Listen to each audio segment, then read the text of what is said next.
Yo, I don't even know. Yo, 1 2 1 2.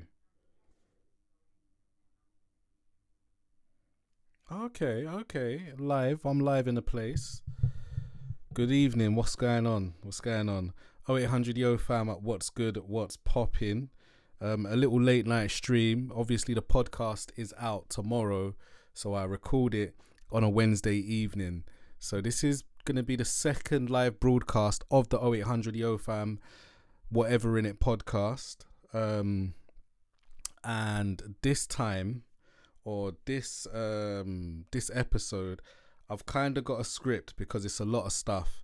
So I'm going to try and dip in, dip out, obviously look at the cam and whatnot, but first time me I do this, you get me? So yeah, run the rhythm. Yo fam, what's good, what's poppin'? Yo fam, what's good, what's poppin'? 0800 Yo fam, whatever, yo fam. Okay, reload, because I wasn't even recording. But yeah, bosh. Yo fam, what's good, what's poppin'? Yo fam, what's good, what's poppin'? 0800 Yo fam, whatever, innit? Yo fam, what's good, what's poppin'? Yo fam, what's good, what's poppin'? 0800 Yo fam, whatever, innit? 0800 Yo fam, what's good, what's poppin'? I'm Khalid Omari and I am the host of 0800 Yo fam. This is the second live broadcasted podcast. By the time you hear this on like Apple Podcasts, Spotify, iHeart, all of those other services, it would have been transmitted live the night before. And I have probably around about 65 minutes to record this podcast, edit it, make it look gravy, and put it out to the world, you know. But we always rise to the challenges around here. I don't shirk away from responsibility. This is what I do. You get me? But yeah, man, today's session, it was all sparked by a series of tweets that I made, you know. It's like they were made at 3 p.m. and what inspired this flurry of tweets was the fact that at work at the moment we are delving into International Women's Month. And the more I research, the more I find out, I'm like, wow, why didn't I know this? You know what I'm saying? And the more I delve into the histories of these amazing women that have done amazing things and made amazing contributions and inventions to the world, I find myself wondering, why are their histories so hidden? And someone like me, I'm just naturally intrigued and naturally want to highlight some form of injustice. So through my digging, I just wanted to highlight some of the names and figures and stories on episode 50. To be honest, it's still quite a bit weird that I've got to episode 50, to be honest, because when I first recorded the podcast, it was more like a bit of a prototype, if you get what I'm saying. Like, you know what I'm saying? This wasn't a thing. I was just meant to record a few episodes that I used to post on the Whatever In It blog. Like, and then it kind of turned into a thing. People were like, yeah, I'm feeling this, man. But then, to be honest, one of my old friends used to say to me years ago, like, Khalid, you really should think about recording what you write and put it into podcast. So I guess it's been a 10-year manifestation or 11-year manifestation to get up to this point. You know what I'm saying? But yeah. So, interesting fact, right? My journey began with research about women's football for a last-minute presentation at work. And through extensive research and looking at videos to show, because, you know, you don't want to just present off a screen and stuff like that. You want to show a little video and discuss it afterwards. Well, that's my facilitation style anyway. I came across a video that highlighted that in the 1920s, the women's game of football was much more popular than the men's, and the FA banned women's football for about 40 years. And it had me thinking like, rah, like for a sport that I love so much, you know how I do, like I love jerseys, I love watching highlights, I follow a lot of different teams. And just to hear that, right, I was like, rah, that's a bit fucked up still.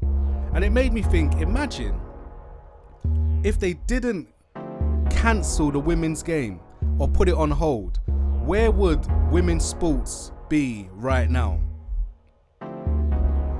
Women have contributed a great deal to society and our experiences, and yet their legacies continue to remain hidden.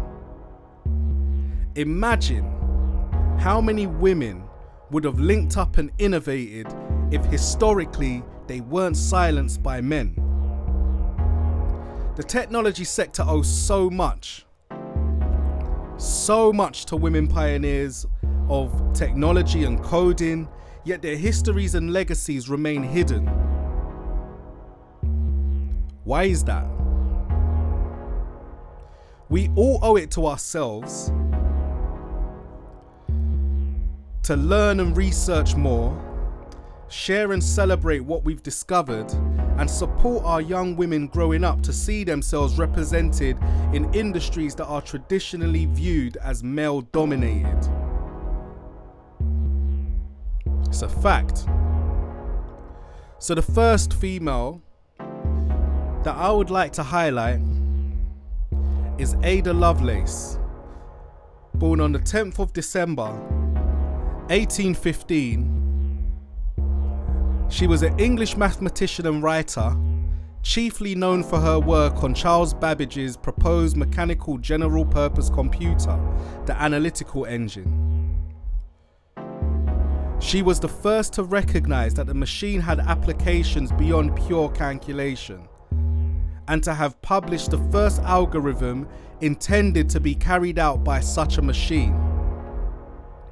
As a result, she is often regarded as the first computer programmer. Her education and social exploits brought her into contact with scientists such as Andrew Cross, Charles Babbage, Sir David Brewster, Charles Wheatstone, Michael Faraday, and the author Charles Dickens, contacts which she used to further her education. Ada described her approach as poetical science, and herself as an analysis and metaphysician. Another interesting fact about Ada is that her father is Lord Byron the poet. So it's almost as though that way of thinking is passed down to her and she's kind of applied it to computers, which is crazy, it's mad. You know, I've got a lot more to share, but what I would suggest doing is, if you head to whateverinnit.com or 0800YoFam whatever in it, when I post the article, I would share the other parts of the history as well in the elaborated written blog post. So next up we have Madame Curie, also known as Mary Curie, born on the 7th of November 1867. She was a Polish and naturalized French physicist and chemist who conducted pioneering research on radioactivity.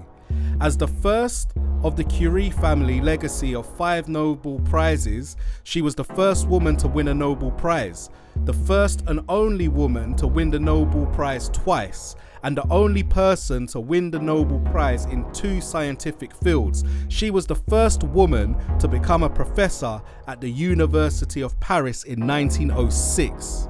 Mad thing.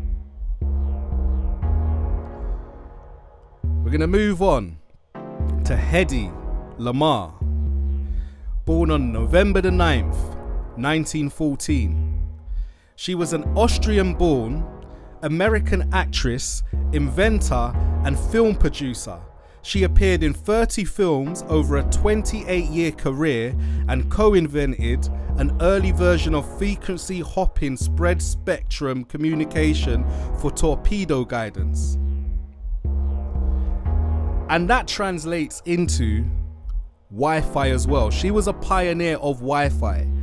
So imagine in this world if we didn't have Wi-Fi, how mad it would be. I wouldn't be able to stream because I'm in my creative space and my router is in the living room. So I wouldn't be able to do it without Hedy Lamar's brain. I wouldn't be able to,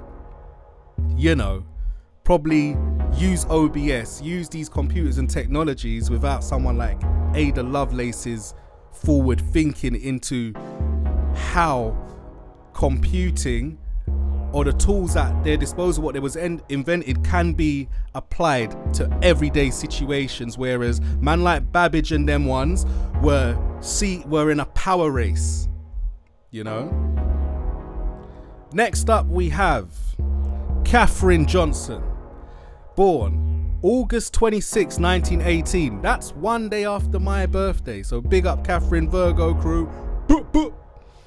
She was an American mathematician whose calculations of orbital mechanics as a NASA employee were critical to the success of the first and subsequent US crewed space flights.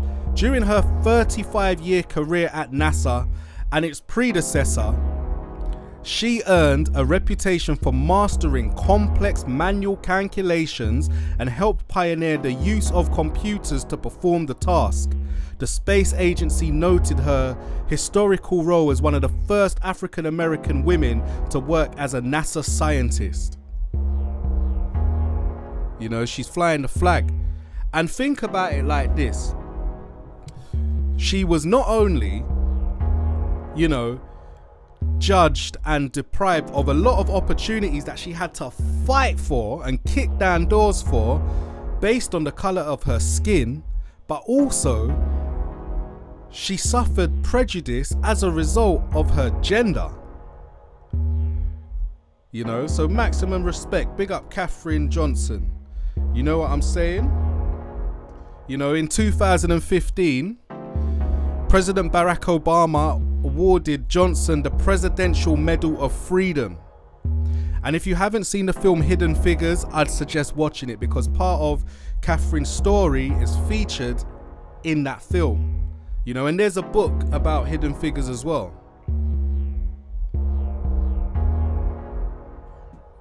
So far out here, discussing some of the hidden histories behind some of the most pivotal figures within the last 100 years or so. It's a must that we pay homage to these women. It's a must that we raise awareness. And some of you may already know of these historical figures. I am just sharing what I've discovered because I am new to hearing about them. So next up, we have Marie Van Britten Brown, born on October the 30th, 1922. She was a nurse and an innovator. In 1966, she invented the home security system along with her husband Albert Brown, an electronics technician. In the same year, they applied for a patent for their innovative security system, which was granted in 1969. Brown was born in Jamaica, Queens, New York. And that's the same place where 50 Cent is from, Run DMC, Russell Simmons. A whole host of people are from Jamaica, Queens. Tribe Called Quest, well, some of the members anyway. The innovation was essentially the first closed-circuit television security system and is the predecessor to modern home systems today. It was the foundation for video monitoring, remote-controlled door locks, push-button alarm triggers, instant messaging to security providers and police, as well as two-way voice communication. Brown's invention has led to the creation of many new home security systems that rely on video systems, remote door locks, and quick emergency response actions. These systems have become the leading security for homes and small businesses all over the world. The fame of Brown's device also led to the more prevalent CCTV surveillance in public areas. Think about it. what is it? What's that ring? That ring app with the doorbell and stuff. If it wasn't for Marie Van Britten Brown, would we have door? You know, and she came up with the invention because she worked as a nurse, and a lot of the jobs back then were like 9 to 5. And in the neighborhood where she lived, there was a lot of home invasions and burglaries and stuff. So that's how she came to innovate and create something. So she saw an opportunity, created the solution. Next up, we have Chien Woo, born May 31st, 1912. Chien was a Chinese-American experimental physicist who made significant contributions in the field of nuclear physics. Woo worked on the Manhattan Project, where she helped develop the process for separating uranium into uranium-235 and uranium-238 isotopes by gaseous diffusion. She is best known for conducting the Woo experiment, which proved that parity is not conserved. The discovery resulted in her colleagues Sung Dao Lee and Chen Ning Yang winning the 1957 Nobel Peace Prize in Physics, while Woo herself was awarded the inaugural Wolf Prize in Physics in 1978. Her expertise in experimental physics evoked comparisons to Marie Curie. Her nicknames include the First Lady of Physics, the Chinese Madame Curie, and the Queen of Nuclear Research. Trust me, her story is a very interesting one.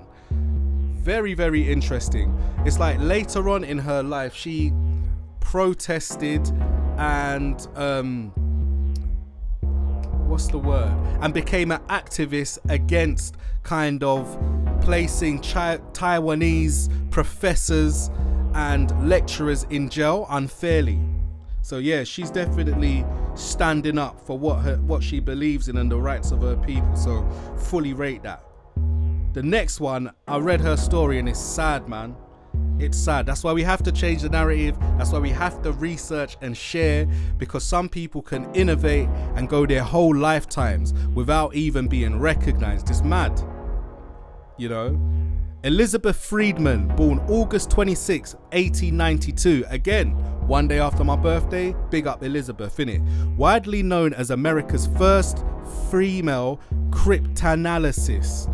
In World War I, Elizabeth and William, her husband, directed an unofficial code-breaking team employed by the national government. During the Prohibition era, she was responsible for breaking codes used by narcotics and alcohol smugglers, incriminating high-profile mob-run rum rings, tongue twister, including that of Al Capone in New Orleans. But her biggest achievement was uncovering a Nazi spy ring operating across South America in 1943, a feat that J. Edgar Hoover took full credit for on behalf of the FBI. Friedman, meanwhile, took her involvement to the grave. So basically, man like J. Edgar Hoover was running up his mouth saying that, you know, he's that guy and he was doing the thing when he didn't do the thing. Like, imagine that. Man is just lying on her name. It's mad. Think about that. How many more women out there have had their credit stolen that we don't know about? You know what I'm saying? And continue to not know about. But because she pledged an oath to the Navy, yeah, which was something like, you would take this credit for this or silence to your death, it allowed someone like J. Edgar Hoover to take credit and then build his career going upwards. So yeah, big up Elizabeth Friedman, man. It's sad. So moving on. I wonder if I've got any more people with like a similar birthday to mine, because I find that mega interesting. You know what I'm saying? I'm just going to adjust the timeline on this because I don't want to run out of, you know what I'm saying? I don't want to run out of tune or instrumental for this and fly on the silent tip, you get me? But if I do, it is what it is, man, and I'm not even gonna edit this. So come again. So let me just make sure that I've not done this one twice. Okay, I haven't. So Mary Jackson, April 9th, 1921. An American mathematician and aerospace engineer at the National Advisory Committee for Aeronautics, NACA, which in 1958 was succeeded by the National Aeronautics and Space Administration, NASA. She worked at Langley Research Center in Hampton, Virginia for most of her career. She started as a computer, like an actual, trust me, because they were so good at maths, these people were actually called computers. Like, it's not even a joke. Actually called computers. You know what I'm saying? Like, there was no other name for them because computers weren't widely known like that. You know? But anyway, moving on. She started as a computer at the segregated West Area Computing Division in 1951. She took advanced engineering classes and in 1958 became NASA's first black female engineer. Like I said, she is one of the three portrayed in Hidden Figures. It's the book, it's the movie, it's on all your favorite streaming services, and I advise to watch it. It is, for me, it was a frustrating watch because I was like, man, it always happens to black folks, man. We always do something and, you know, we never get the rightful credit that we deserved. But also, through my research into, like, you know, hidden histories of women, I'm just frustrated at the fact that I don't know. And these things weren't taught in school and they're not widely known unless you kind of educate yourself, which is sad. Mad thing. Alright, so Lena Richardson, born September the 11th, 1892, is a chef, cookbook author, restaurateur, frozen food entrepreneur, and television host from New Orleans, Louisiana. On October the 20th, 1939, Richard became the first black woman to host her own television cooking show. Her show aired from October 1949 to November 1950 on a local television station. Imagine that, like, frozen food entrepreneur. Like, how many of us have frozen meals in our ovens? I don't really do the frozen food thing, to be honest. You know what I'm saying? There's certain times at work when they do a food run and they're like, oh, we're buying you all lunch today, and they come back with ready meals. I'm like, boy, I don't really mess with the ready meals and that, but you know, it is what it is. Some people love that shit. I think I'm scarred by lasagna back in the day. You know them ones, like bag of lasagnas from like Iceland, pop it in the microwave, it's a done deal, innit? That was before I discovered that the oven is much more suited to such things. You know what I'm saying? It's a mad thing, but yeah, like, we move. We actually move. So Hinda Miller, rewind and come again. So Hinda Miller, Lisa Lindahl, and Polly Palmer Smith, right? Lisa Lindahl was one of millions of Americans who started jogging as part of the running and fitness boom that swept the United States in the 1970s, but as much as she loved running, it was painful because supportive running bras didn't exist. Lindahl teamed up with her childhood friend, costume designer Polly Palmer Smith, and Smith's colleague Hinda Miller to solve that problem. They deconstructed two women's athletic supporters and sewed the pieces into a prototype sports bra they called Jog Bra. Lindahl and Miller first sold their invention through mail orders and quickly expanded into a successful company. Like, I think brands like Nike, Adidas, Reebok, all of those brands owe quite a lot to those ladies, you know what I'm saying? Because they definitely was innovating and doing the damn thing, you know what I'm saying? And that's the thing. I think what I've learned about researching the contributions of these inventors and these innovators is the fact that it reinforces the point of when you see an opportunity or an obstacle, don't complain, find a solution to get over, get around, or get through it, you know. So big up the ladies. I've got one more to share with you, which is Susan Kate, born February the 5th, 1954. Susan is an American artist and graphic designer, best known for her interface elements and typeface contributions to the first Apple Macintosh from 1983 to 1986. Mad! And you know what? It's apt that the sound came off there. Like, if you know me, you know how big I am into Apple and all of that stuff. You know what I'm saying? Let me rewind and come again. You get me? Rewind and come again. So, run it back. Susan Kate was an American artist and graphic designer, best known for her interface elements and typeface contributions to the first Apple Macintosh from 1983 to 1986. She was employee number 10. Employee number 10. I think globally, I don't even know how much employees Apple have, but she was number 10.